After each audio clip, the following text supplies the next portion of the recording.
Tai iš tikrųjų po kelionių į šiltus kraštus ir apskritai po vasaros sezono šeimininkai dažnai pastebi, kad augintinio kailis tapo šiurkštesnis, labiau velėsi ir prarado žvilgesį. Taip yra todėl, kad saulės spinduliai ir maudynės vandens telkiniuose kailį išsausina, ko pasekoje plaukas ima skilinėti. Todėl labai svarbu atstatyti kailį, naudojant intensyviai drėkinančias kailio ir odos priežiūros priemonės. O kaip žinoti, kokias priemonės reikia pasirinkti? Visų pirma, tai svarbiausia rinktis būtent augintiniams sukurtas priežiūros priemonės ir ieškoti kuo natūralesnės sudėties. Jokių būdų nenaudokite žmonėms sukurtų šampūnų ir kondicionierių, nes jie paprasčiausiai gali iššaukti alerginės reakcijas ir sudirginti augintinio odą, nes augintinio oda yra iš tikrųjų gerokai jautresnė negu žmonių.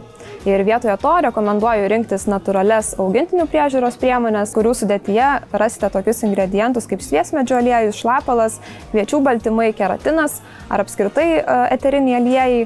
Ir žinoma, vengti tokių ingredientų kaip silikonai, parabenai, SLS, mineraliniai aliejai, nes jie duoda tą trumpalaikį žvilgėjimo efektą, tačiau iš tikrųjų ilgalaikėje perspektyvoje užkemša poras ir neleidžia plaukui kvėpuoti. Na, o pasirinkus saugias ir tinkamas augintinio kailio priežiūros priemonės dar labai svarbu ir teisingai jas naudoti. O tą paprasčiausia padaryti sekant 3 žingsnių sistemą.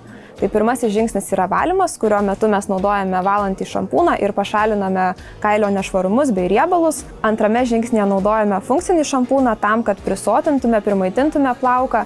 Na, o paskutinėme žingsnėje mes užfiksuojame gautą rezultatą naudodami kaukę arba kondicionierių. Na, o jeigu augintiniui nutiko taip, kad kailis yra ypatingai pažeistas, išsausėjęs ir norite dar gilesnio drėkinimo, tuomet reikėtų rinktis ir kailio priežiūros aliejų. Jame rasite vynuogių kauliukų, abrikosų, migdolų bei medvilnės sėklų aliejus.